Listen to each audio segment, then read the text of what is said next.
네, 안녕하세요. 이원자입니다. 4월 23일 수요일 뉴스토마토 끝장 뉴스 라이브 시작하겠습니다. 모파상의 목걸이라는 소설 기억하세요? 줄거리 혹시 기억하세요? 약간 스포 있지만 말씀드릴게요. 친구한테 갔는데 엄청 부자 친구예요. 근데 목걸이 화려한 거 있길래 빌렸어요. 그래서 잘 놀았는데 목걸이를 그만 잃어버리고 맙니다. 근데 그 목걸이 엄청나게 비싼 건데 어떻게 해야 되지 하다가 그 목걸이 값을 갚기 위해서 엄청난 노력을 하는데 한여로 부인이 일을 하기도 하고 남편도 우리 요즘 일로 따지면 이제 막 노동 노가다 일을 하기도 하고 열심히 일을 해서 10년 동안 빈곤의 늪에서 허덕이면서 목걸이 값을 다 벌었습니다. 그래서 찾아갔는데 목걸이가 가짜 목걸이였죠. 모조품인데 그거 갚으려고 그 난리를 친 거예요. 인생을 버린 거예요. 우리가 어울리지 않는 물질적인 어울리지 않는 권력을 지나치게 추구할 때 어떤 일이 벌어지는가에 대해서 풍자한 그런 소설이죠. 근데 동서고금을 막론하고 이게 명작들은 항상 적용이 되는 구석이 있는데 우리나라에도 그런 일이 벌어지고 있는 것 같습니다. 그 내용 포함해서 오늘 뉴스토마토 끝장 뉴스에서 또 깊이 있는 분석 해보겠습니다. 모파상의 목걸이는 그래도 그 부부가 열심히 일을 해서 갚았는데 혹시 우리가 지금 잃어버린 목걸이는 온 국민이 다 같이 10년 동안 갚아야 되는 거 아닌가 이런 걱정이 좀 들면서 오늘 날카로운 분석해 주실 패널들 모시겠습니다. 윤영중 랩 2050 대표님 어서 오세요. 네, 안녕하세요. 네, 윤영중입니다. 반갑습니다. 양지열 변호사님 자주 뵈니까 반갑습니다. 더 반가워요. 네, 고맙습니다. 근데 양재입니다. 날이 갈수록 이렇게 점점 얼굴에서 빛이 나시는 것 같아요. 네, 갑자기 넥타이도 더워서. 밝아지시고. 일부러 좀 밝게 뵀습니다. 봄이 왔으니까. 네, 아이고, 밝게 얘기하는 게 좋죠. 세상이 네, 어떠든. 그럼요. 네. 박영식 시사 에디터님. 네, 반갑습니다. 네. 오늘 첫 번째 이슈는 네. 그 전 대통령 부인인 김건희 씨 이야기죠. 네, 김건희 씨 이슈가 많습니다. 아까 오프닝에서 말씀 주신 목걸이 얘기도 저희가 뒤에서 좀 들여다보긴 해야 되는데 일단은 지금 김건희 씨가 변호사를 선임했다라는 소식이 있어요. 네, 그러니까 왜 변호사를 선임하는 이유는 당연히 법률적으로 이 피의자가 방어를 해야 될 때 뭐 선임하지 않겠습니까? 지금 검찰 쪽에서 김건희 여사와의 어떤 소환 일정을 지금 조율할 방침이라는 일단 보도가 나오고 있고요. 이거는 뭐 명태균 씨 의혹을 둘러싼 검찰 수사에 본격적으로 대응하기 위해서 일단 이렇게 변호사 선임을 했다라고 봐야 될 것 같고요. 최근에 그 김상민 검사라는 분 기억나시죠? 이 김상민 전 검사가 경남 창원 의창 지역구에 공천을 받게 해주기 위해서 이 선거에 개입을 하고 20대 대선 또 후보자였던 본인의 남편 윤석열 씨에 대한 어떤 유리한 여론조사를 보고받았다라는 의혹을 이제 검찰이 수사하고 있는 과정이니까 이거에 대한 일단 대비라고 좀 봐야 될 것 같습니다. 최근에 김상민 전 검사가 검찰 조사를 일단 받았기 때문에 다음은 이제 김건희 이지 않을까. 그리고 이 시기 자체가 조기 대선 전까지라고 일단 보도에 나오거든요. 소환 일정 조율 자체가. 그러면 아마도 선거 기간 중에 김건희 씨가 조사를 받을 가능성은 좀 높아 보입니다. 뭐 물론 일정 조율하는 데만 보도상으로는 뭐 길면 한 달, 뭐 짧으면 2주 이렇게 걸린다라고 일단 나오고 있는 상황이고요. 지금 이게 지연되는 이유에 대해서는 글쎄요, 뭐 여전히 어떤 최소한의 경호가 유지되고 있기 때문에 전직 대통령 부부에 대한 경호가 유지되고 있어서 보안 점검에 시간이 걸린다 뭐 이런 이야기가 나와 있던데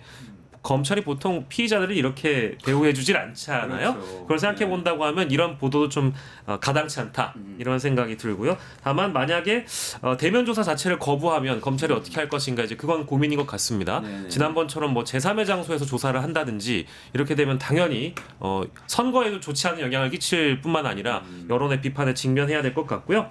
또 다른 것은 지금 강혜경 씨 다들 기억하실 텐데 이 김영선 전 의원의 보좌관이었고 이 명태균 씨와 함께 일했던 회계 책임자. 회계 책임자입니다. 그런데 한 방송에서 윤석열, 김건희 소환만 남아 있다라고 자신이 직접 조사 과정에서 담당 검사에게 들었다라는 대목을 좀 폭로해서 이것도 역시 김건희가 지금 결부가 되어 있는 사안이고요. 그리고 마지막으로는 이게 서울신문 단독 보도인데 대선 후보가 확정되는 4월 27일 민주당의 대선 후보 확정 일자 맞춰서 더불어민주당이 김건희와 내란을 묶은 김건희 내란 종합특검법을 발의할 계획이라고 오늘 서울신문에 단독 보도로 나와 있고요. 이게 이제 대선 본선 모드에 들어가기 직전에 어쨌든 여론 압박 수위를 더 높이겠다라는 민주당 쪽에 계산이 들어가 있는 행위라고 봐야 될 것 같습니다. 그 마지막 말씀하신 건 특히 만약에 김건희 씨가 소환이 되는 상황이 되고 수사가 진전이 있는 상황이 되고 그게 대선에서 논쟁이 될 때 또 특검법이 발의되어 있고 네. 이런 상황이 될 그럼 뭐 수도 당연히 또 이제 있다는 이슈로 거죠. 부상할 수 네. 있겠죠. 이제 여론 압박 카드가 될 수 있는 것 같습니다. 어쨌든 뭐 국민의힘 쪽에서는 상당히 곤혹스러울 수 있겠네요. 그렇습니다. 일단은 그 법률적인 부분 한번 양지열 변호사님께 좀 여쭤보겠습니다. 지금 이제 정리는 해주셨는데 여러 가지 정황은 있지만 우리가 검찰이 뭘 어떻게 하고 있는지는 정확히 알지는 못하잖아요. 근데 어떤 분위기인 것 같으세요? 아직 저는 좀 유보적인 입장입니다. 왜냐하면 사실 이제 김건희 조사를 한다 그랬을 때 머리에 딱 떠오르는 거는 아니 대한민국 검사가 찾아가서 휴대전화 맡겨놓고 신분증 맡겨놓고 조사를 한 건지 조사를 받은 건지 모를 상황이 머리에 떠오르지 않습니까? 그런데 지금 상황에도 불구하고 여전히 보안 문제를 점검하고 있다라는 게 도저히 이해가 안 가요. 대한민국에서 검찰청 청사만큼 보안이 철저한 데가 어디 있습니까? 거기서 무슨 일이 있을 거라고 뭘 보안을 준비를 한다고 하는 거고 그리고 이미 아니 윤석열조차도 조사를 받았지 않습니까? 네. 물론 거기서 말을 안 했지만 그리고 전직 대통령 또 조사를 받았던 것도 있고 저도 개인적으로 들렀던 방도 있는데 이미 완전히 보안 시설이 철저하게 되는 VIP 전용 그 조사실 따로 있습니다 검찰에. 그래요? 조사 받으셨어요? 아니요, 그냥 구경만 했습니다. 변호하신 거 제가 아니세요? 무슨 거기에 들어가겠습니까 조사를. 그래서 저런 말이 나온다는 것 자체가 아직도 좀 의아하다 싶은 상황이고. 그리고 좀 일정을 조율한다고 했는데 하는 일 없잖아요. 김건희 씨가 무슨 회사를 다닙니까? 직장이 있습니까? 사업을 합니까? 하는 일도 없을 것 같고 딱히 뭐 건강성 문제 얘기를 하기도 합니다만 지난번에 이제 이사 갈 때 보니까 특별하게 그런 문제도 없는 것 같고 거기에 더해서 지금 뭐 물론 이제 강혜경 씨 같은 경우는 담당 검사가 이제 윤석열 김건희 수사 남았다라는 취지로 긍정적인 얘기를 전했습니다만 네. 이전부터 강혜경 씨는 그런 취지로 얘기를 했었어요. 그러니까 담당 검사들은 준비가 돼 있고 철저하게 네. 조사를 하는데 이상하게 올라가는 과정에서 이게 막힌다. 안 풀리고 있다라는 얘기를 계속 지난해부터 해왔거든요. 그래서 과연 정말로 검찰이 달라진 건지. 그러니까 저는 판가름해 볼 수 있는 건 이런 상황의 뉴스의 소스가 검찰의 지도부에서 나온 건지 아니면 실무를 담당하고 있는 쪽에서 나온 건지 실무를 담당하고 있는 쪽에서 나온 거라면 아직 유보적인 거고 지도부 쪽에서 나온 거라고 한다라면 확실하게 변화가 있다. 그래도 이렇게 봐야 할 것 같습니다.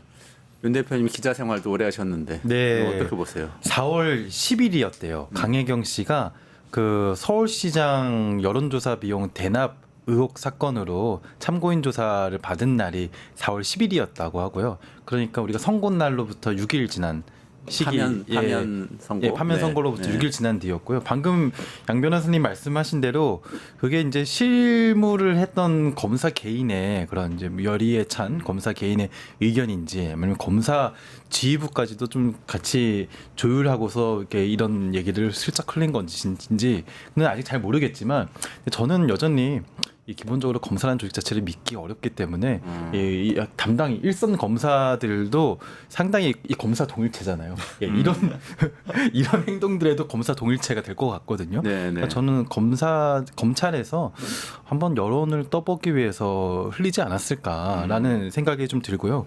그래서 일단 저는 말씀하신 대로 무슨 보안 문제를 점검합니까? 말도 안 되는 얘기죠. 네. 아마 그 이런 정보를 흘렸을 때 윤석열 지지자 쪽에서 어느 정도의 반응이 있는지 또 국민의힘 경선 구도에는 혹시 영향이 있는지 이런 것들을 간보면서 소환을 할 것인지 안 할 것인지 소환을 하는 게 검찰의 미래에 좋을지 안 좋을지 이런 것들을 아마 재고 있을 것 같습니다. 근데 미래를 생각하면 어쨌거나 검찰은 빨리 소환해가지고 포털 내세우고 지금 뭐 대통령 누가 당선될지가 사실 너무 많이 기울어 있기 때문에 그리고 이제 새 정권에서 어떻게든 본인 조직 논리를 들이대서 살아남으려고 하는 게 보통 이제까지 검찰이 해온 거 아닌가요? 이거 하나 소환한다고 그 구도는 크게 달라지지 않고요. 그렇다면은 요거 하나 이렇게 소환하기보다는 그래도 국민의힘 쪽에 확실히 아예 이제 서는 것도 방법이기 때문에 계속 뭐 하나씩 흘리면서 여론의 간을 보고 플레이어들이 어떻게 움직이는지 보고 이 자신들이 항상 이렇게 해오던 짓들이거든요. 그러니까 이런 정보들을 우리가 조금 물론 눈여겨는 봐야겠으나 한번 이제 걸러서 볼 필요는 있다라고 생각합니다. 지금 회의적이다. 대표님 말씀하시기에 이런 취지일 것 같아요. 뭐 대선의 결과를 바꾼다 이런 정도까지 검찰이 노력할 수 있는 상황은 아니지만 그래도 차후에 어찌됐든 또 이재명 대표 같은 경우는 이미 이제 공수처를 강화를 하고 기소와 수사를 확실하게 나누겠다라는 입장을 밝혔지 않습니까? 그러면 그런 부분은 검찰로서는 가장 그 피하고 싶은 그런 시나리오일 겁니다. 그러면 그거를 적극적으로 막으려면 국민의힘이 완전히 풍비박산이 되는 지경은 안 돼야 되는 거예요. 질 때 지더라도. 그리고 그 가운데서 자신들이 어찌 보면 영향력을 계속해서 유지할 수 있는 뭐 후보가 됐든 아니면 당권을 잡는 사람들이 됐든 그런 쪽이 좀 남아 있기를 바랄 수밖에 없지 않습니까? 네네네. 그런 취지에서 저도 수사를 마냥 미룰 수는 없을 거예요. 검찰도 네. 지금 어차피 특검도 도입한다 하고 있으니까 말씀하신 것처럼 그렇기 때문에 그 어느 정도 최대한 자신들의 이익을 지켜가면서 피할 수 없는 수사는 하는 그런 정도의 줄타기를 하지 않을까 싶어요. 지금 그래도 명태균 의혹 관련해서 뭐 추가로 그 정광삼 시민사회 수석을 소환을 한다든지 뭔가 네. 진전이 있는 듯한 뉴스는 계속 나오고 있죠. 근데 그 전광삼 시민사회 수석과 관련된 이 소환 소식은 저도 이제 어쨌든 명태균 게이트와 관련된 내용이긴 한데 이게 그 의혹 자체가 명태균 씨 관련 의혹이 불거진 이후에 오세훈 시장 측하고 시민사회 수석이 연락을 주고받은 정황이 일단 포착이 됐기 때문에 수사 대상이 된 것이거든요. 그래서 이거는 이제 현재 김건희 씨 건이나 네네. 뭐 윤석열 건과 어떤 연관성이 있는지 모르겠으나 언론 보도를 종합해 보면 오세훈 시장과 전광삼이 연락을 주고받았다 정도의 그런 혐의입니다. 그래서 혹시나 오세훈과의 관계성 이런 것들을 더 의심해 볼 만한 대목이지 만약에 이제 이 대목이 어디까지 뭐 뻗어나갈지 모르겠습니다. 수사를 받아봐야 아는 일이니까요. 요 대목은 뭐 지금 오세훈 시장 건으로만 지금 조사가 되고 있다라고 알려지고 있습니다. 그러면 만약에 혹시 뭐 두 분이 약간 회의적이시지만 만약에 검찰이 김건희 씨를 포토라인에 세운다 또는 뭐 어떤 방식으로든지 조사를 한다 직접 조사를 한다 그러면 그거는 김상민 전 검사 건하고 관련된 게 네. 지금 유력한 건가요? 그렇죠. 그러니까 아까 말씀드렸던 그 창원 지역에 김상민 전 검사를 공천해 주는 것을 개입한 혐의, 그러니까 김건희 씨가 개입한 혐의고, 그리고 자신의 남편에 대해서 여론조사를 미리 보고받고 실제 선거에 개입을 했다라는 혐의, 이제 이 두 가지가 가장 큰 줄기라고 봐야 되겠죠. 근데 이제는 사실 상식적으로 생각하면은 대통령 파면이 됐잖아요. 그러니까 네. 이 전까지는 어떤 뭐 그게 맞든 틀리든 간에 현직 국가 원수고 뭐 파면되기 전까지는 그래도 이게 돌아올지도 모른다는 일만의 가능성이 뭐 행정적으로 있기 때문에 예우를 해야 된다든지 뭐 수사를 좀 수위를 조절을 해야 되는 시기를 조절해야 된다 이런 게 좀 말이 되는 것 같은데 지금은 사실 그건 좀 이상한 거 아닌가요? 그럴 거라고 예상을 했고 계엄 초기에는 그런 분위기가 어제나 뭐 없잖아 있었습니다. 근데 딱 단적으로 보여주는 게 신부장 검찰총장이 지금 윤석열을 밖에 놔두게 혁혁한 공로를 세웠지 않습니까? 그렇죠. 직시항고하지 네. 않으면서 그걸 직시항고 안 해서 이제 지기현 판사는 검찰 지금 탓을 하면서 그렇게 자기가 풀어준 게 아니다 이런 얘기를 하고 있고 윤석열이 밖에 있다는 건 사실 자체가 지금 말씀하신 부분들이 이게 어떻게 보면 계엄 이후에 시간이 굉장히 길어졌고 정치적으로도 뜻밖에도 사실 국민의힘처럼 굉장히 잘못된 길을 걸어왔다고 보는데 탄핵을 반대한다는 식의 입장들을 계속 유지하고 있지 않습니까? 그런 입장들이 나오면서 이 검찰로서도 줄타기를 할 여유가 생긴 거죠. 저는 그 김건희 씨가 변호사 선임했다는 소식을 굉장히 인상적으로 봤거든요. 왜냐면은 남편을 좀 못 믿는 게 아닌가. 예. 예, 남편도 변호사인데요. 예. 가장 가까이 변호사입니다. 그 사람 변호사입니다. 그 네. 대표님 헌법재판소 나가서 이렇게 변론하는 거 보면 믿겠어요. 그러니까요. 예, 요즘 헌법재판소뿐만이 아니라 그 형사재판에서도 네. 그 모습도 가관이기 때문에 실은 제 예전부터 얘기를 했지만 윤석열의 3대 브레인이 그 김건희, 명태균, 한동훈이었거든요. 근데 한동훈, 명태균이 빠져 있는 상태잖아요. 네. 그러니까 브레인의 입장에서 도저히 윤석열을 믿을 수 없는 상황인 거고. 그리고 제가 이제 그 지금 방금 말씀하셨듯이 양 변호사님 말씀하셨듯이 검찰이 이 지경까지 그러니까 김건희 씨가 지금까지도 제대로 수사를 받지 않은 상태로 가게 된 것은 굉장히 자업자득이라고 보여지고요. 그래서 조금 전에 박영식 에디터께서 말씀하셨듯이 서울신문에서 내란 특검법과 김건희 특검법을 27일에 발의한다라는 또 단독 보도가 나왔더라고요. 그렇죠. 네네네. 네, 저도 그 뉴스도 굉장히 눈여겨봤는데요. 일단 27일에 뭐 발의한다 뭐 이런 정보는 그다지 뭐 큰 의미는 없는 것 같아요. 뭐 28일에 발의하면은 뭐 후보 확정은 다음 날 발의하냐 뭐 이런 식의 얘기이기 때문에 네. 대선 후보 확정과 크게 연계해서 볼 필요는 없을 것 같은데 다만 이건 중요한 것 같습니다. 저는 내란 특검법은 지금 내란 수사가 제대로 되지 않았고 제대로 되지 않은 것의 강자 상징적인 조치는 윤석열 석방이죠. 그렇기 때문에 내란의 전모 또 가치와 가담한 사람들을 밝혀내기 위해서는 더 늦기 전에 빨리 내란 특검법을 해야 된다라고 생각을 하고요. 근데 다만 김건희 특검법은 지금 이 시기에 묶어서 하는 것은 국민의힘 쪽에서는 뭐 선거용이다 막 이렇게 생각하겠지만 오히려 그렇지가 않아요. 왜냐면은 만약에요 정권 바뀌어가지고 그때부터 김건희 씨가 받고 있는 혐의가 너무 많잖아요. 뭐 김상민 검사 공천 개입이라든지 도이치모터스라든지 쪼개가지고 특검하면은 1년 2년 걸려요. 예, 1년 2년 동안 써먹을 수 있는 재료란 말이에요. 근데 지금 그렇게 할 게 아니라 그 지금부터 시작해가지고 하면은 한 4개월만 3, 4개월 만에 정권 초에 털고 3, 4개월 뒤에는 우리 더 이상 윤석열, 김건희 얘기하지 말자. 새로운 시대로 가자라는 취지거든요. 그렇다면은 재밌는 포인트가 하나 있습니다. 네.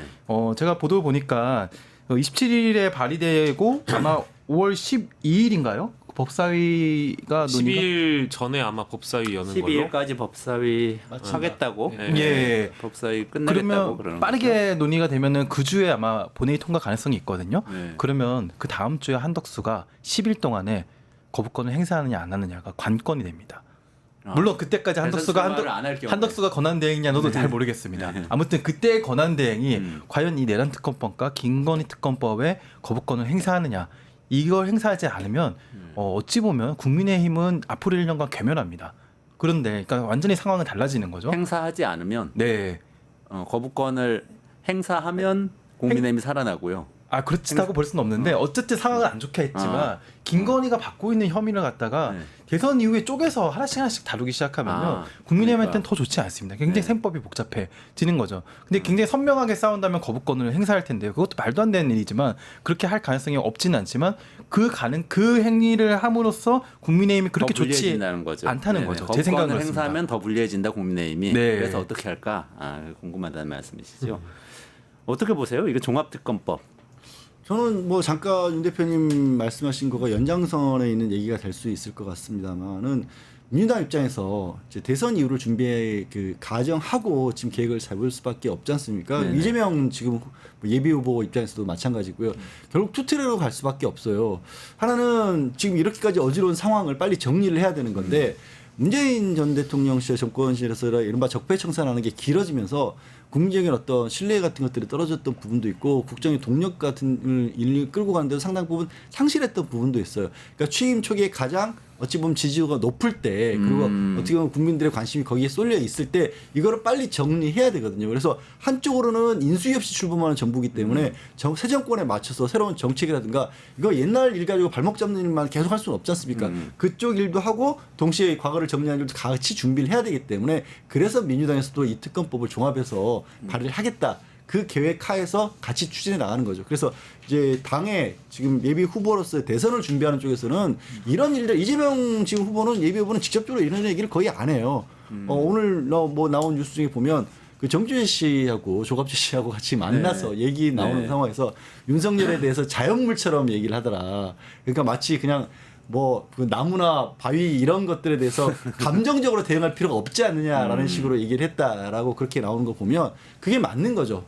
이재명 대표라든가 민주당 입장에서 취할 수 있는 태도는 그런 준비 일환으로 보입니다. 그렇군요. 전반적으로 이제 그게 꼭 민주당에 유리하다 뭐 이런 걸 떠나서 합리적이다. 빨리 털고 그 다음 정부는 그냥 일을 할 수 있게 해주는 게 좋겠다. 뭐 경제도 그런 그렇고 얘기네. 외교도 그렇고 쌓이는 문제들이 맞는 거 같네요. 너무 많잖아요. 어찌 보면 민주당 입장에서는 이 두 가지 특검법이라는 게 일단 하나가 김건희 특검이고 하나가 내란 특검이잖아요. 근데 총 6번을 거부당한 겁니다. 네. 이제 내란 특검의 경우에는 2번 국회에서 이제 폐기가 된 거고 이제 뭐 물론 당연히 다 거부권을 단행했기 때문에 재의결이 되고 나서도 재의결하는 과정에서 2번 폐기가 되고 명태균 특검법, 김건희 특검법은 4번 이제 폐기가 된 거잖아요. 그러다 보니까 이거는 이제 시대 정신으로 사실 삼아도 무방할 정도예요. 왜냐하면 내란의 트리거가 김건희를 보호하기 위한 검찰의 보고서였다. 이제 이런 얘기도 있지 않습니까? 네. 그렇기 때문에 내란의 원인 그리고 실제 내란이라는 실체 이 두 가지를 다 정리하기 위한 특검법이기 때문에 이제 후보 등록하고 본선 이제 공식 선거 운동 기간 중에 이 특검법이 민주당으로부터 이제 발의가 됐다라는 것은 어찌 보면 이재명 대선 후보의 어떤 캠페인으로도 뭐 훌륭한 주제라고도 생각이 돼가지고요. 뭐 일단 뭐 그 시기를 조율해서 하겠다는 게 민주당 지도부의 생각인 것 같습니다. 이게 사실 시간 문제잖아요. 네. 다음 정부가 되면 이 두 개의 특검법의 통과가 과연 어려울까요? 그리고 새 정부가 공포하는 게 어려울까요? 너무 쉬운 일일 가능성이 상당히 네, 높습니다. 그렇죠. 네. 저는 어찌 보면은 마지막 기회를 주는 게 아닐까. 마지막 기회를 주는 게 아닐까 싶어요. 국민의힘과 또 권한대행에게. 권한대행에게 마지막 기회를 주는 거라고 생각합니다. 새 정부가 이 법안을 공포하기보다는 만약에 저는 한덕수 대행이 대선에 출마할지 안 할지는 뭐 변론으로 치더라도 나 안 했으면 좋겠습니다. 그리고 정말 안 했으면 좋겠습니다. 변론을 치더라도 변론이 아니라 별로구나. 네. 그런 거군요. 근데 이제 더 마지막으로 한덕수 권한대행이 대선에 출마하지 않고 이 두 개의 특검법을 공포한다. 네. 그럼 제가 한덕수 대행이 그동안 쌓은 잘못들을 다 용서해 드릴 수 있을 것 같습니다. 마음속에 사면. 마음속에 사면 제가 해드리겠습니다. 알겠습니다. 그만큼 중요하다. 특검법. 네. 중요합니다. 알겠습니다. 이게 굉장히 중요한 포인트네요. 생각보다. 그 다음에 우리 목걸이 얘기를. 네, 목걸이. 네. 지금 무슨 얘기죠? 목걸이가 갑자기 수면위에 떠올랐어요. 예, 일단 목걸이는 우리가 2022년 6월 나토 순방 갔을 때로 일단 돌아가야 됩니다. 그때 당시에 이제 김건희 씨가 6,200만 원이더라고요. 이거 보니까 반 클리프 앤 아펠 목걸이. 이제 이거를 차고 나와가지고 어쨌든 공직자의 그 아내이기 때문에 재산 신고가 이제 누락된 거에 대해서 논란이 있었어요. 그러니까 대통령실이 이거 빌린 거다라고 해명을 해서 한때 논란이 됐던 걸로 기억하실 겁니다. 근데 그 시기 바로 직후에 누가 누구를 만나냐? 통일교의 2인자라고 하는 윤모 씨, 세계 본부장이라는 사람이 건진 법사를 만나서 전성배 씨를 만나서 김건희에게 선물을 할 테니 그런 거 빌리지 마라라고 하면서 그런 취지로 유사한 금액의 목걸이를 건넨 것으로 검찰이 파악을 했고요. 네. 그리고 전성배 씨는 이거를 받은 사실은 인정을 했습니다. 근데 잃어버렸다. 라고 대답을 했고 그 목걸이가 그래서 이 나토 순방 때 논란이 됐던 그 목걸이라고 오해하시면 안 되고요. 그 논란 직후에 통일교 쪽에서 그걸 보고 건진을 통해 김건희에게 선물을 하려고 했고 전성배는 그걸 받았고 근데 잃어버렸고 검찰 입장에서는 김건희 씨한테 갔는지까지 수사를 해봐야 되는 것이고 이제 요 맥락에서 이걸 일단 봐주셔야 될 것 같고요. 요거는 그냥 이제 하나의 덩어리입니다. 네. 통일교라는 종교가 전성배를 연결해서 윤석열 부부에게 전성배 씨를 이용해서 윤석열 부부에게 닿으려고 했던 하나의 어떤 덩어리고요. 더 기가 막힌 것은 윤석열하고 윤석열 씨와 그리고 아까 얘기했던 통일교 2인자 아까 얘기했던 윤모 씨라는 분 이제 성이 같아가지고 혼동하실 수도 있는데 윤석열과 윤모 씨가 함께 만났다라고 그 통일교 2인자가 2022년 5월 통일교 공식 행사에서 밝힙니다. 제가 3월 22일 날 윤석열을 뵀습니다. 1시간 독대했습니다. 암묵적인 동의도 있었습니다. 이런 얘기까지 동의라는 게 뭐에 대한? 그건 모르겠습니다. 그건 얘기를 안 해요. 그 암묵적 동의가 뭔지는 아직 JTBC 취재로는 밝혀지지 않았고 MBC 취재로 밝힌 바가 없습니다. 네. 그래서 어쨌든 통일교의 2인자가 윤석열을 만난 것도 통일교 2인자의 본인의 발언이고요. 2022년 3월이면 대선 2022년 요 만난 시점은 2022년 3월 22일입니다. 그러니까 대선 이후죠. 대선 이후네요. 이후죠. 대선이 이제 바로 이후고요. 3월 9일이었죠. 그때는 이제 당선자 신분이었다고 봐야 되겠죠. 3월 22일에 대통령을 만났다고 얘기를 하고 있고요. 요 발언은 2022년 5월에 나온 발언입니다.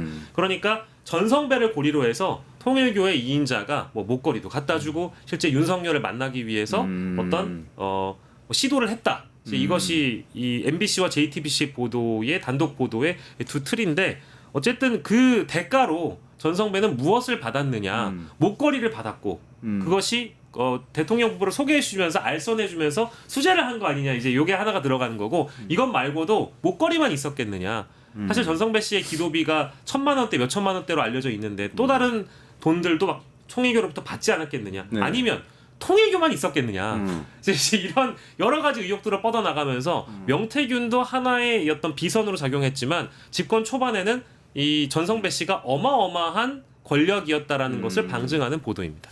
그러니까 구체적으로 뭘 동의했는지가 나오는지 정확히 나오지 않았는데 이제 언론사들의 취재 결과를 보면 짐작할 수 있는 내용들은 좀 있어요. 아시다시피 통일교는 이름에서부터 그거 알 수 있겠지만 이 통일이라고 하는 부분이 수건 사업이었고 이전부터 7, 80년대부터 남북 교류에 관해서 굉장히 많은 일을 음으로 양으로 추진을 해왔습니다. 그 중에는 사실은 국가적으로 도움이 되는 일들도 있어요. 박정희 때부터 그렇게 해왔었기 때문에 네. 그런데 이제 교세도 많이 꺾이기도 하고 이것들은 이제 어떤 식으로 다시 뭐 교세도 키워야 되고 수건 사업도 이루어야 되느냐 이런 과제가 있는 상황인데 그 지금 말한 그 이인자 윤 씨가 또 이 이후에 그 같은 행사에서 밝힌 것이 이때부터 이제 통일교의 사업 계획을 2027년으로 타임라인을 맞춰놓고 추진해야 된다는 얘기를 합니다. 그러면 그때가 딱 윤석열 재임 기간하고 겹치는 거예요. 그러니까 그때 사업을 이루겠다. 그래서 용산에 또 이 주요 본부가 있어서 그 교회도 이름을 또 바꿔서 하필 또 용산에 그 통일교 그 주된 교회가 있다고 하니까 본부가 있다고 합니다. 그거에 사업도 계속 맞췄다라고 하고요. 또 그 추가적으로 의혹이 제기되는 부분이 뭐 이렇게 좋은 일에만 있을 것이냐. 그게 좋은 일이 뭐 그 교단의 이익이기도 하지만 우리한테도 통일한 게 아주 나쁜 건 아니니까 네. 제가 그냥 좋은 일이라고 표현을 썼는데 네. 그와 관련돼서 다른 어떤 부동산 투자와 투입과 관련된 부분에 또 연결이 돼 있는 게 아니냐라는 부분에 보도까지는 나왔어요. 충분히 가능한 얘기들이죠. 그러니까 그런 것들을 기대하고 고가의 금품을 건넨 것 아니냐. 근데 중간에 이분은 그거 받았는데 잃어버렸다 뭐 이렇게 아니 얘기하고 아까 지금 이런 시작할 때 상황인 거예요. 목파상의 목걸이 얘기를 하셨지만 아니 대통령은 당선인 배우자에게 줄 목걸이를 6천만 원짜리를 가지고 있다가 잃어버렸다는 게 그게 그리고 저거 사실 2022년에 나토 정상회의 갔을 때도 참 말이 많았던 게 비싼 제품이라서 말이 많은 게 아니라요. 사실 특정 브랜드의 상표 제품이잖아요. 네. 검색해보면 누구나 알 수 있는 거. 저런 자리에 국가 정상회의에서 배우자가 저런 제품들을 하지 않습니다. 그러니까 어떻게 보면 저런 거는 그냥 자기 부의 과시처럼 보일 수 있는 데나 쓰이는 거지 검색해서 저 제품이 어느 제품이네 이렇게 뭐 세속에 사는 말로 메이커가 뭐네 이런 거 드러나게 하는 게 아니거든요. 싸구려 취급을 받는 행동이었어요. 그때도 사실은. 그렇죠. 근데 그게 알고 보니 더더군다나 통일부에서 건너간 거였다. 만약에 사실이면 정말 창피해요. 저는 이 논란을 보면서 너무 어지럽다는 생각이 듭니다. 왜냐하면 도대체 종교가 몇 개가 등장하는 건지 모르겠어요. 뭐 기독교계에서도 윤석열 그 결사 네, 어떻게 호의 막 이렇게 왜 그런지 모르겠는 게 그런 일부 종파가 있고 네. 많은 분들도 있지만 통일교 뭐 건진법사 통일교. 무슨 온갖 무속 뭐 이게 진짜 어지러운데 신천지도 있죠. 근데 신천지 근데 기독교계가 도대체 왜 이럴까? 그러니까 그것부터 일단 의문이고요. 그리고 저는 통일교가 그 김건희가 차고온 목걸이를 굉장히 눈여겨보고 이 목걸이를 기반으로 저 사람이랑 연결하면 되겠다. 그 포인트가 굉장히 인상적이었습니다. 통일교가 어떤 교단입니까?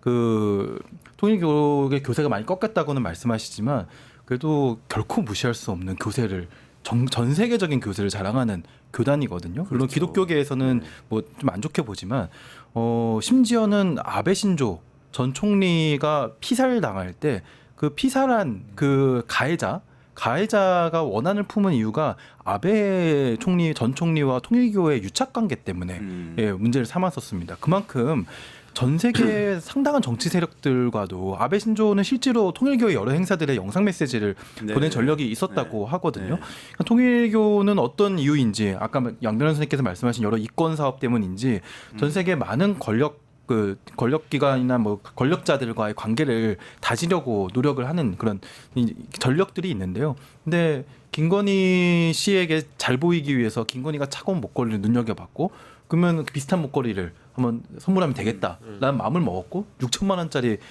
선물을 마련했는데 아마 뭐 그걸 누가 잃어버렸다는 건 참 황당한 일이에요. 믿기지도 않고 네. 황당한 얘기지만 아무튼 그런 식의 로비를 시도하려고 했고 상당 부분 이 로비가 저는 실패했다고 보이지 않거든요. 예, 왜냐하면 건진법사라는 사람이 윤 부부랑 어느 정도 관계가 있었고 또 한 임원이라는 분이 이미 뭐 윤과 독대를 했다는 얘기가 나오고 있잖아요. 그래서 저는 아까 또 박영식 에디터께서 그럼 통일교만 있겠느냐라고 말씀하셨잖아요. 저는 정말 중요한 포인트라고 생각하고 그러게요. 이참에 진짜 다 털어봐야 됩니다. 그리고 네. 목걸이도 털어야 되는데 중요한 거는 이게 이제 언론 보도를 보면 그 반 클리프 앤 아펠이라는 그 브랜드거든요. 그 김건희 씨가 찬 목걸이가 그러니까 처음에 저 나토에 갔을 때 목걸이죠. 그렇죠. 예. 네네. 나토에 갔을 때 그 논란이 됐던 그 해당 목걸이를 빌렸다고 얘기했잖아요. 네네. 빌렸으면 누구한테 빌렸는지, 그 빌렸다라는 거의 연관성은 무엇인지를 당시 2022년에 과거 민주당의 제가 기억하는 김일겸 의원인가? 네. 김일겸 의원이 뭐 이제 서울중앙지검에 이걸 이제 고발한다 만다 했었던 적이 있었거든요. 그러니까 지금 그 목걸이는 누구한테 빌렸는지 우리 지금 아무도 모르거든요. 근데 이 보도의 시점이라는 게 그 논란을 보고 그 직후에 통일교 2인자가 건진을 통해서 유사한 목걸이를 또 전달을 했다라는 거거든요. 네. 그냥 그거는 그것대로, 저거는 저것대로 유사한 가격이지만 같은 목걸이인지 다른 목걸이인지 이거 다 조사해 봐야 되는 내용이거든요. 아직까지 진실은 밝혀지지 않았던 거니까요. 그러니까 생각해 보시면 이게 우리가 영상으로 봤던 부분 있죠. 최재형 목사가 명품백 네. 들고 가서 거진 전달했던 사건이 있었고 아무렇지도 않게 그걸 받았죠. 그리고 다른 선물도 계속해서 몇 차례인가 전달을 받았고 그 영상에 또 말미에 보면 최 목사가 나올 때 공교롭게도 그 면세점 가방을 든 사람들이 줄줄이 앉아 있는 네. 모습도 봤지 않습니까? 그게 이제 그 뭐 대통령실에서 해명을 하기를 또 서류를 두고 가서 거기다 하필이면 세과 그저 면세점 서류를 면세점 가방에다 서류를 두고 갔다고 그렇게 해명을 해서 황당했습니다. 아 그럼 뒤에 한 명씩 이렇게 조공을 가지고 기다리고 있었던 걸로 지금 생각이 들 수 있는 그런 상황이지 않습니까? 그러니까 한편으로는 또 김건희 씨 입장에서는 사실 억울했겠다. 아니 누구는 6천만 원짜리 목걸이 들고 오는데 그때 300만 원인가 했잖아요. 그 조그만 그걸 뭘 명품이라고 이렇게 난리야. 누군가가 파우치라고 했던 누군가 거. 파우치라 그랬죠. 네. 조그마한 파우치. 예. 조그마한 파우치라고 KBS에서 얘기했는데 중책을 맡고 있죠. KBS 사장이죠. 박민 사장 뭐 그렇게 간접적으로 박민 사장이신데 아유. 그래도 뭐 또 그래도 계속 하려고 하고 사람의 욕망이란 게 다 그런 것 같기는 한데 문제는 권력자가 자기의 욕망을 목걸이로 딱 드러내서 정상들이 만나는 자리에 갔을 때 그게 어떤 결과를 낳는지에 대해서 아무런 자각이 없다는 게 사실 저는 문제의 시작인 것 같아요 이게. 그럼 모든 사람 그냥 내가 나 화려한 거 좋아하는 나 이렇게 멋있는 사람이야라고 생각을 본인 했을지 모르지만 권력자는 그런 일을 했을 때 다른 사람들이 당연히 저 사람한테 목걸이 갖다 주면 땅 받을 수 있겠구나 이권 챙길 수 있겠구나 이런 생각을 한다는 사실을 맞습니다. 모르는 사람이 권력을 잡은 거예요. 진짜 위험한 일이에요. 그게 중요한 포인트예요. 네. 삼성이 정유라와 정유라의 말을 찾아냈잖아요. 네. 그게 핵심 포인트다. 여기로 치고 들어가면 되겠다. 마치 그 이번에도 그런 힌트를 준 거죠.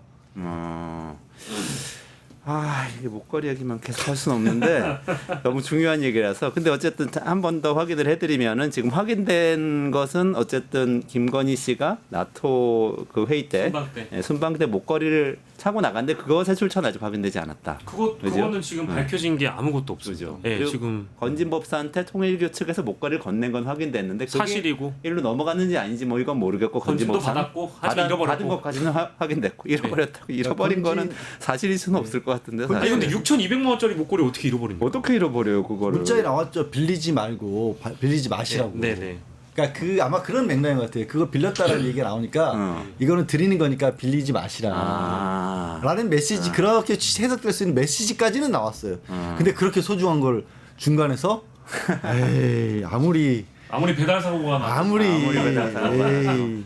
근데 여기에 이어서 어쨌든 뭐 종합 특검을 하면은 내란 특검 더하기 김건희 특검이니까 어쨌든 범인은 정해지겠지만 그래도 이런 식의 어떤 부정부패가 추가로 있었다면 그 안에서 추가로 수사할 수 있는 건가 충분히 아니면 그걸 해야죠. 계속 그 안에서 충분히 할 수 있도록 해야 되겠죠. 그 뭐 발견된 기타 사건들에 연관될 여지가 충분히 많이 있으니까. 네. 네.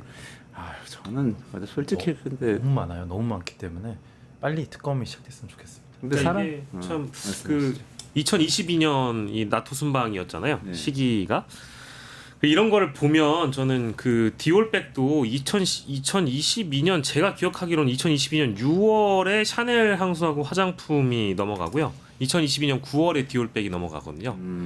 그러니까 디올백이 2023년 11월 27일에 첫 보도가 이제 서울의 소리라는 매체를 통해 이제 보도가 됩니다. 근데 그 1년여가 넘는 기간 동안 6,200여만 원짜리 목걸이도 만약에 별 그런 문제 의식 없이 교수님 지적처럼 뭐 넙죽넙죽 받아냈다라고 한다면 그 300만 원짜리 파우치가 뭐라고 그걸 문제 의식을 가졌겠습니까? 그러니까. 동일한 말씀이죠. 억울했겠지. 진짜 명품도 아니지 그건. 네. 다 이게 박절하지 못한 탓이잖아요. 네. 그러네요. 진짜 억울하겠네. 6천만 원짜리 어디 뒀는지 모르겠는 판인데 300만 원짜리가 뭐. 그리고 지금 가장 뭐 이런 얘기들 뭐 받은 것들을 면밀히 추적하기는 어려울 수 있지만 해야 되지만 당장 의심가는 부분은 대통령실과 또 관저 보수공사한테 들었던 돈들이 있잖아요. 아시다시피 대통령실 같은 경우에는 지금 방탄 그 방어율이 이거 하는 과정에서 보안율이 작성하는 과정에서 공사를 뭐 21억 원 정도로 실제로 들어간 돈은 그게 얼마 뭐 몇천만 원대였던가 뭐 5분의 1 뭐 이 정도 가격도 안 되는데 그걸 뻥튀기해서 체결했다는 걸로 재판받고 있습니다. 네. 경호실 관계자가 네. 그것도 그럼 그 사람 하나만 있을까요? 그런 일들이? 그 뭐 사소한 일이지만 그 500만 원짜리 캣타워하는 것도 500만 원이 아니라 170만 원이었다고 하는데 그럼 왜 계약서는 500만 원으로 돼 있냐라고 하니까 행정안전부에서 한다는 얘기가 정권 바뀌면 계약서 보여드린다고. 그거 이런 정말. 이런 상황이잖아요 지금. 뭐가 얼마나 있을지 저는 정말 황당해요.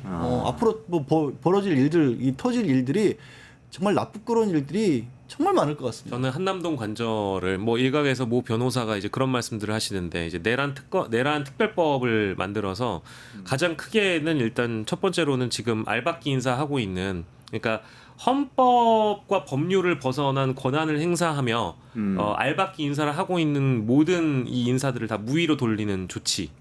지금 이제 알박기 네. 하고 있으니까요. 그게 첫 번째고 두 번째로는 한남동 관저는 티끌 하나 손대지 말고 내란 박물관으로 남겨놔야 된다.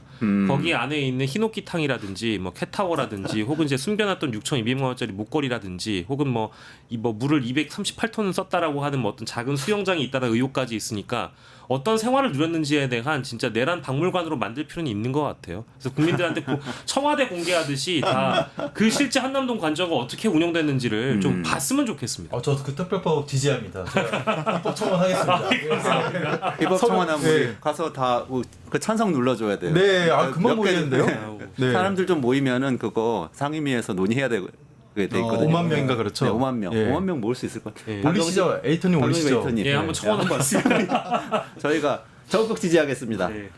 근데 정말 사실 저는 이런 얘기는 잘 하고 싶지는 않은데 어쨌거나 작은 부정부패라도 있으면 안 되니까. 그렇지만 전 정권에 대해서 그동안 비판을 그렇죠. 많이 했던 포인트들이 있잖아요. 예. 뭐 김정숙 여사 여사 예, 옷을 뭐 옷 빌려 입었네. 입었고 뭐 어디 여행 해외 순방 갔을 때 어디를 들렀네. 그게 뭐 예. 개인 취미 타지말 생활 얘기 많겠어. 뭐 그런 얘기만 기내식을 뭐 기내식을- 얼마짜리 먹었네. 개를 키우기 싫어서 뭐 사료값이 없어서 지금 뭐 파양을 했느니 뭐 누군 또 법인카드 어떻게 했네. 법인카드 얘기 다 너무 하찮아. 네, 솔직한 하찮아 얘기. 솔직히.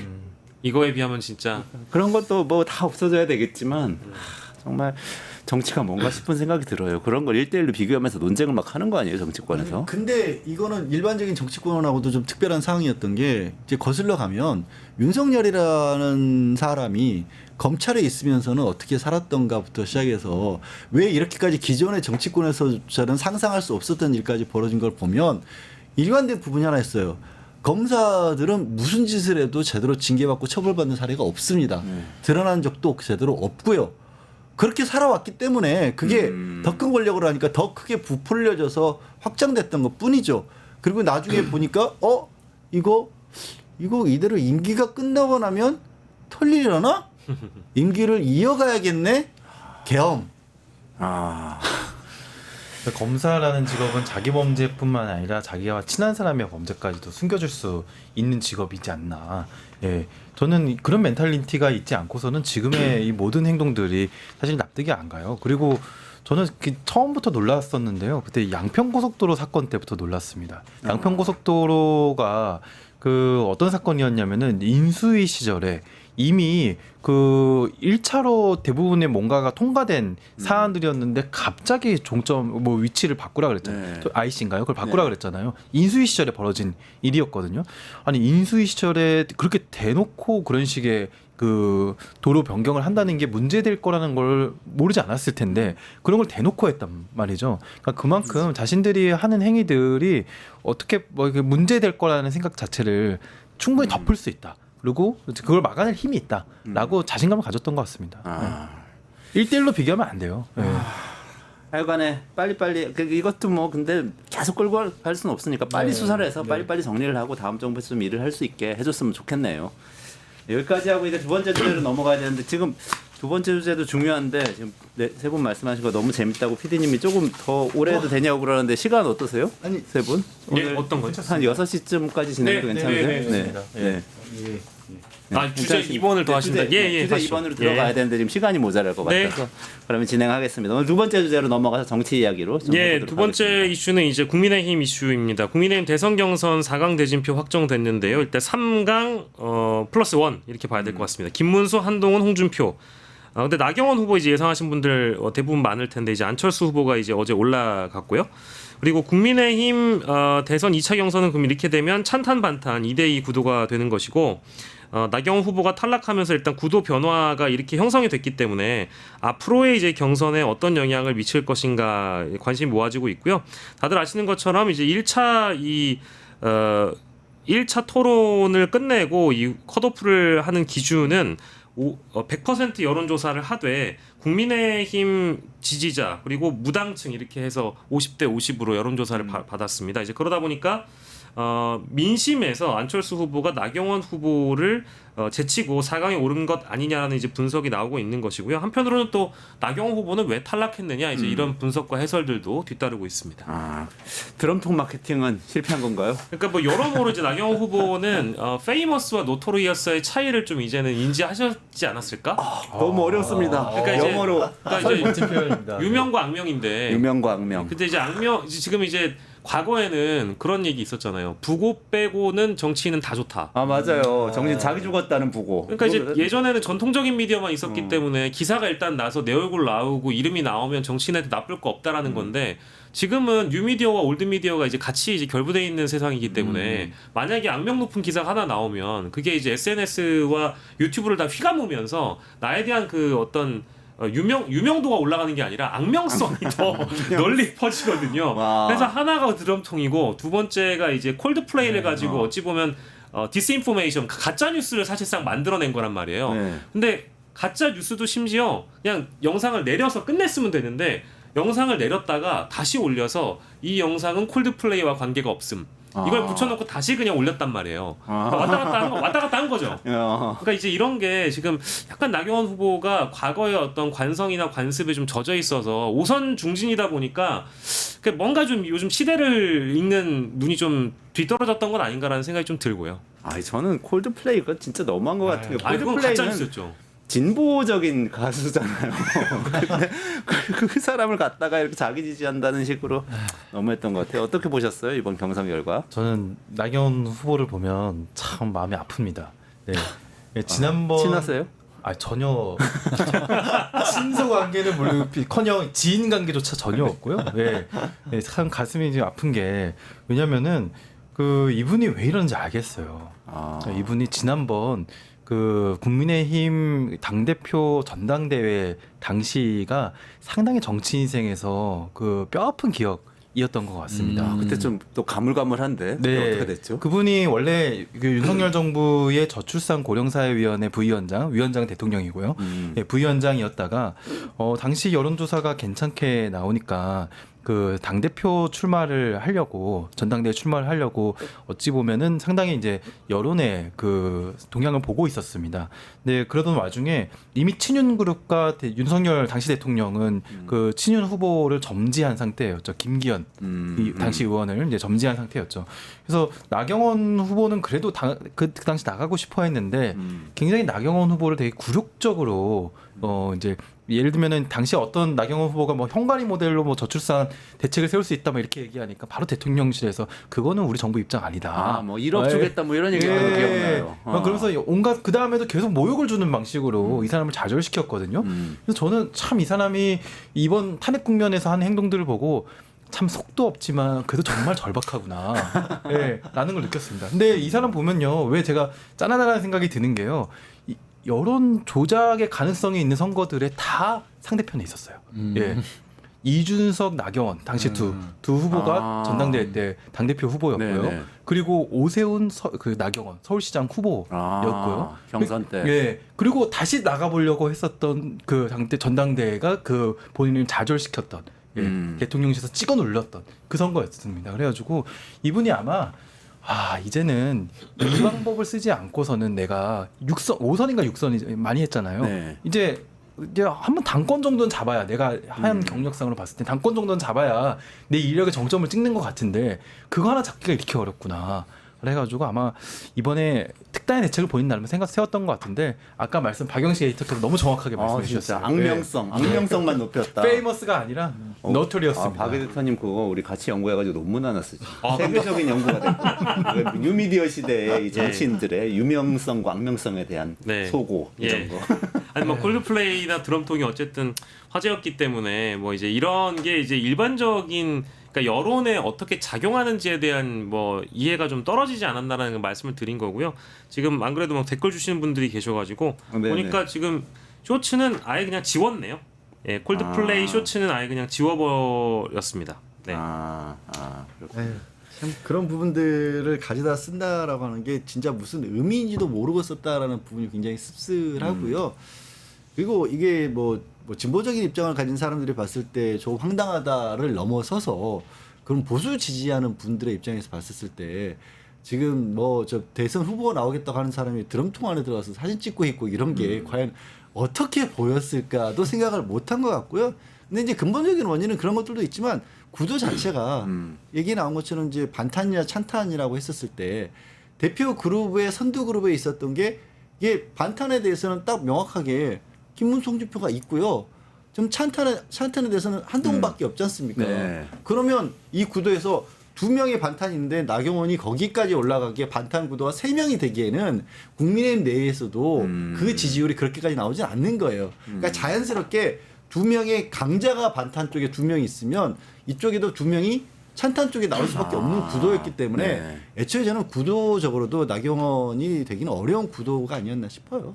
네, 저는 그 동의하면서도 약간 생각이 양 변호사님과 다른 게 그만큼의 뭐 세는 아니었다. 찬탄의 그 후보들이 세대 아니었다라고 분석하셨지만 저는 그 찬탄 지지자들의 약간 전략적인 투표를 한 것이 아닐까라는 생각도 들거든요. 이게 예를 들면 나경원 후보가 올라갔으면 이른바 3대1 구도가 되고요.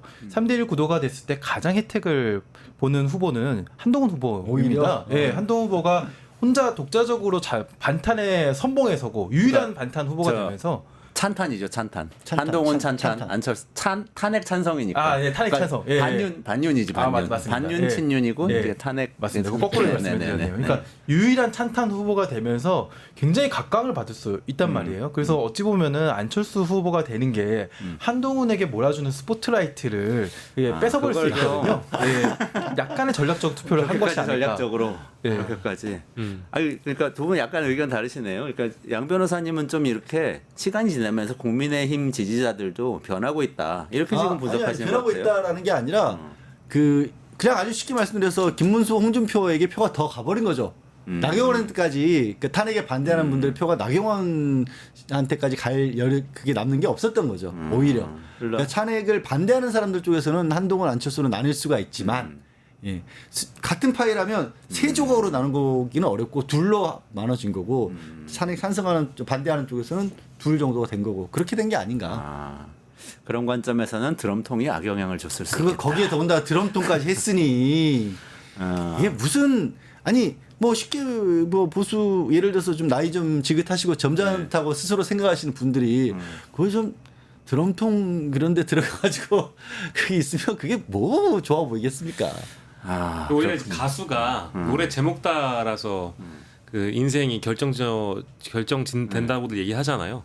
그러니까 이제 정치인은 캠페인 따라서 혹시 자기가 그 인생을 이제 결정하게 되는 것인지 모르겠지만 진짜로 이제 이거는 뭐 안철수 미만잡이라는 그런 말씀 들어보셨습니까? 뭐죠 그게? 그러니까 이제 안철수보다도 못한 정치인이 되어버렸다는 겁니다. 그러니까 이게 안철수 미만자. 미만잡이라는 미만잡? 이런 표현을 많이 하는데 그러니까 나경원도 5선 중진이고요. 사실은 대선 주자로 분류됐다라기보다는 대부분 이제 당권에 도전을 많이 했었고 같은 지역구에서 5번 한다는 게 어디 쉬운 일입니까? 그렇죠. 근데 정치력으로 따지고 그리고 당내 기반으로 따지면 안철수보다도 훨씬 더 두터운 기반을 자랑하고 사실은 70대 보수의 아이콘이라고 불렸던 분이거든요. 근데 그럼에도 불구하고 안철수 후보보다도 만약에 그러니까 내심 전통적인 보수층 내지는 중진쯤 했다라고 하는 국민의힘 의원들 다수가 안 후보라는 사람을 사실 내심 무시한다라고들 많이 얘기를 하거든요. 안철수 의원의 어떤 이 스피치라든지 토론이라든지 이런 것들에 대해서 무시하는 분들이 왕왕 있는데 지금 안철수 후보보다도 못한 평가를 지금 받아버리는 상황에 놓이게 된 거잖아요. 그래서 앞으로의 이제 정치 행보가 어떨지 모르겠지만 안철수 미만잡이라는 이 여러 댓글들을 봤을 때 본인의 앞으로 이 정치 행보가 쉽지는 않겠다라는 생각이 일단 듭니다. 게다가 한동훈보다도 밀리게 되었고 마찬가지 아니겠습니까? 김문수 장관도 국민의힘 언제 노동부 장관을 해볼 수 있었겠습니까? 윤석열 정부였기 때문에 가능한 인물이라는 평가가 두텁고 네. 사실 제도권 정치에 돌아올 수 있었을지 아무도 예상 못했던 인물이잖아요. 그렇죠. 근데 그럼에도 불구하고 지금 김문수보다도 게다가 중앙정치로 이제 막 복귀한 홍준표보다도 한동훈보다도 새파랗게 젊은 그리고 안철수보다도 평가를 못 받았으니 이제는 뭐 재기가 어렵지 않느냐라는 그런 평가까지 뒤따르고 있습니다. 지금 유튜브 댓글에 그 박영식 에디터님이 굉장히 잔인하다. 한번 우리 캠페인에 따라서 영영님 감사드리고 비완맘님, 이경숙님, 고구마 까까님, 강8450 아유 다 오셨네요. 우리 박영식 에디터님 팬클럽 팬층이 굉장히 다 두껍습니다, 오셨습니다. 지금. 네. 예. 어쨌든 아주 강력하게 비판해 주셨는데 기왕 이렇게 얘기 나온 거 안철수 의원 이야기를 좀 넘어가 보죠. 안철수 의원이 제가 볼 때는 아까 안철수 미만잡이라고 혹독하게 말씀하셨는데 제가 볼 때는 그래도 최정점 정계 처음 진출할 때잖아요. 예. 계속 떨어지는데 중간중간에 살짝 반등하는 약간 그런 시기들이 있었던 것 같은데 예. 이번에도 사실 놀랐잖아요. 네. 4등을 그러니까 이제 저는 그 몰랐는데.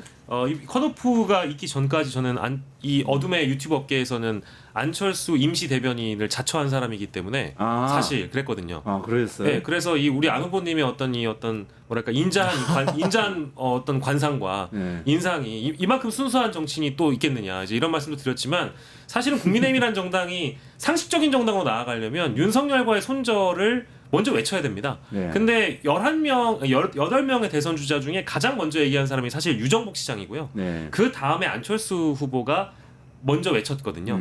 그러다 보니까 한동훈 후보도 물론 이제 윤석열과의 어떤 관계성을 부정하거나 부인한다는 게 자신의 과거를 부정하는 것과 동일하지만 안철수의 그것과는 좀 다른 무게를 읽히는 게 있습니다. 그러니까 왜냐하면 안철수는 단일화의 아픔만 있었을 뿐 그 이후로는 계속해서 특검에 대한 소신, 특검에 대한 찬성 혹은 윤석열에 대한 탄핵 찬성 이런 걸로 나아갔던 존재이거든요. 그래서 대선 주자 중에는 제일 상식적인 목소리를 냈던 사람 중에 한 명이다. 그래서 여론이 반응하면서 4위까지 올라가는데 어쨌든 좋은 포인트를 딴 거 아니겠느냐. 네네. 이제 그거는 제가 높게 샀던 포인트죠.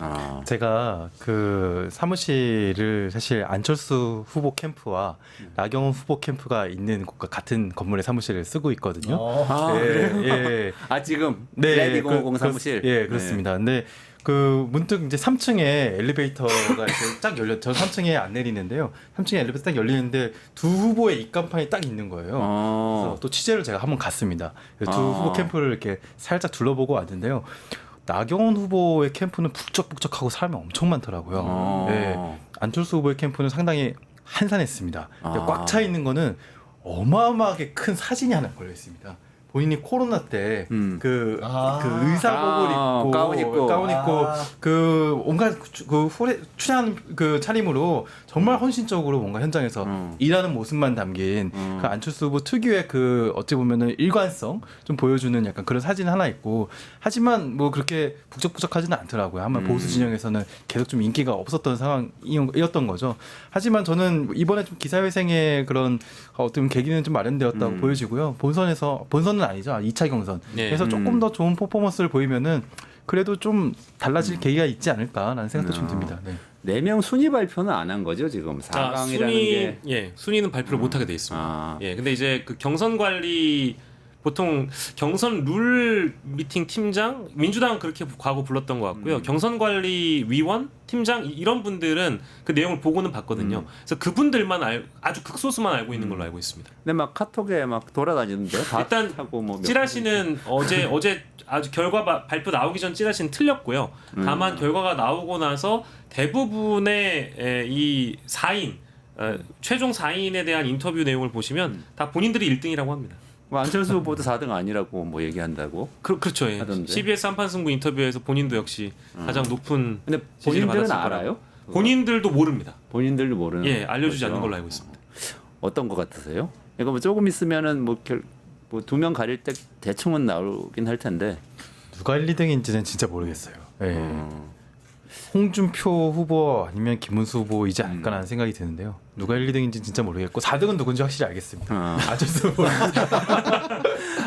그 현장 취재 결과 여의도 맨하탄 21빌딩이죠. 네. 저도 랩 2050 사무실은 아주 친숙해서 잘 아는데 거기 그런 경성 캠프가 있는 줄은 몰랐어요. 근데 어쨌든 간에 그 4명은 지금 찬탄 둘 반탄 둘이네요. 이게 근데 조금 상징성은 있는 것 같아요. 국민의힘 완전히 그렇게 넘어간 줄 알았는데. 그런데 그렇게 돼서 결국에는 이제 반탄이라고 하지만 한동훈 사실은 이제 예비 후보 쪽에 많은 관심이 쏠리지 않겠습니까? 안철수 후보에게 미안하지만 어쩔 수 없이 그렇게 네. 돼서 그러다 보니까 자연스럽게 안철수 후보가 이렇게까지 올라가면 아 지금 탄핵에 반대하는 사람도 생각보다 많다라고 해서 한동훈이 최종적으로 후보가 될 수도 있겠다라는 분석까지도 나오고 있거든요.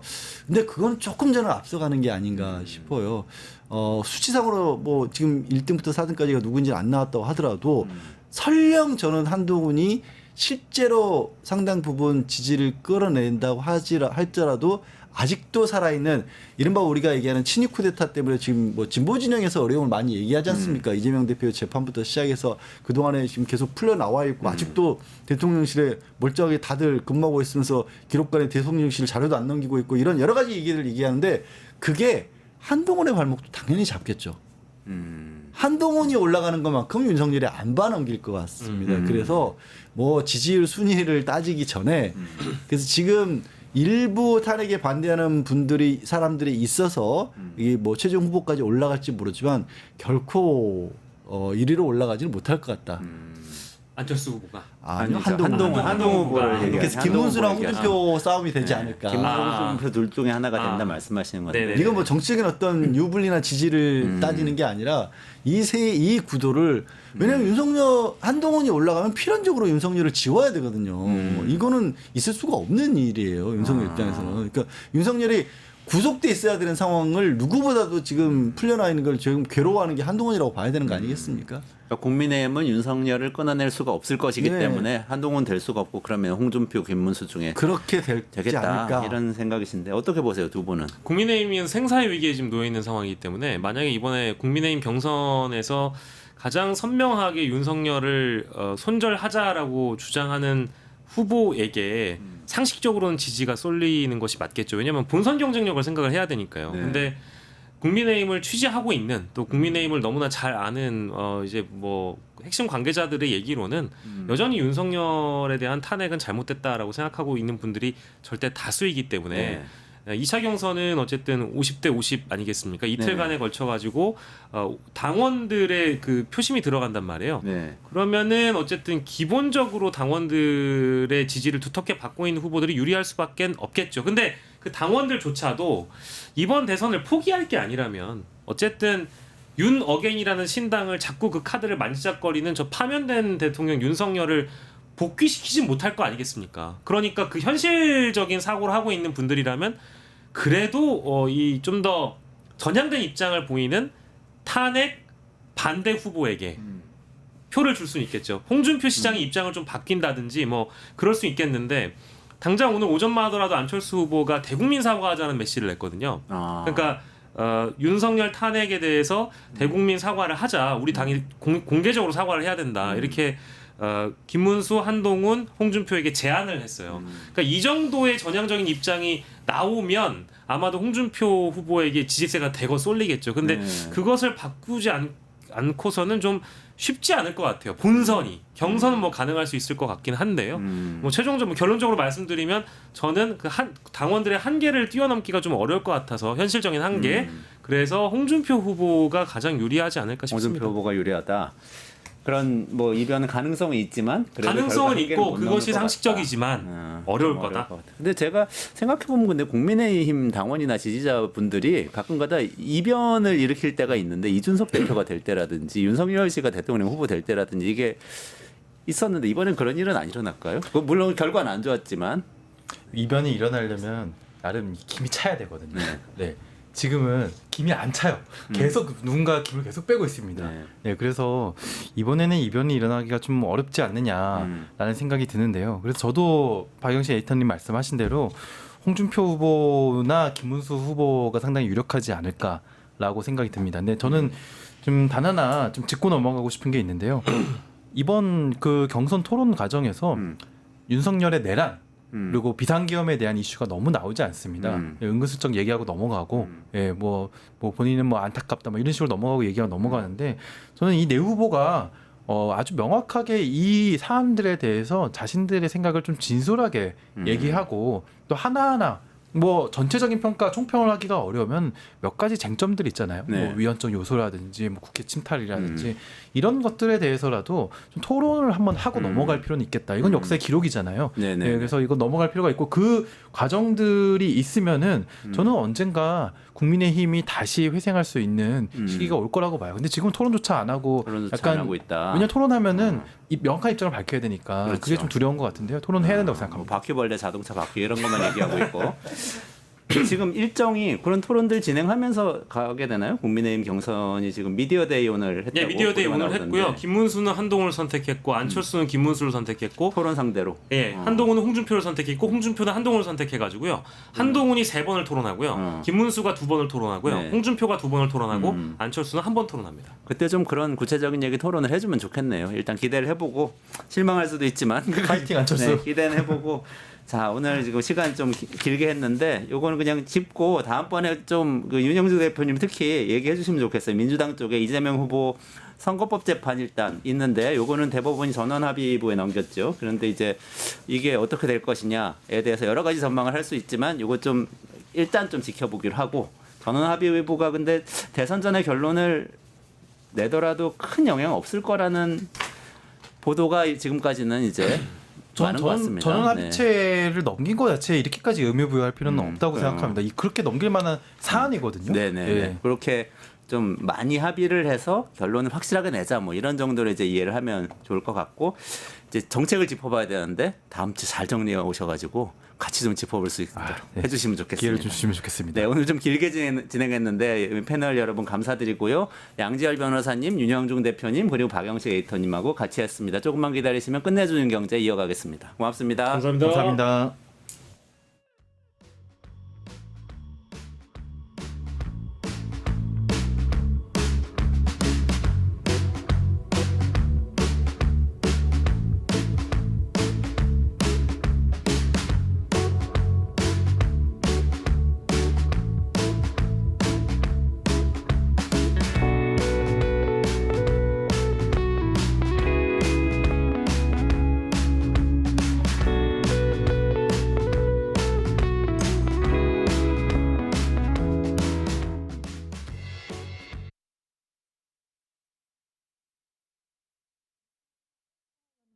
(12.3) 내란을 막아낸 시민영웅 1000명 찾기 프로젝트를 진행합니다. 비상계엄 선포 이후 국회, 광화문, 남태령, 한남동 공관, 헌법재판소 등지에서 내란을 막고 탄핵소추를 이뤄낸 시민영웅 1000명을 찾아내 대한민국 민주주의의 역사로 기록하고 시상의 본보기로 삼음으로써 민주주의를 더 널리 확산하기 위한 프로젝트입니다. 이 과정에 직접 참여했거나 참여자를 추천해 주실 분들은 우측 제보하기 QR코드나 아래 메일로 추천 및 제보해 주세요. 민주시민 여러분의 많은 참여 바랍니다. 뉴스토마토 K평화연구원과 함께 해주실 분들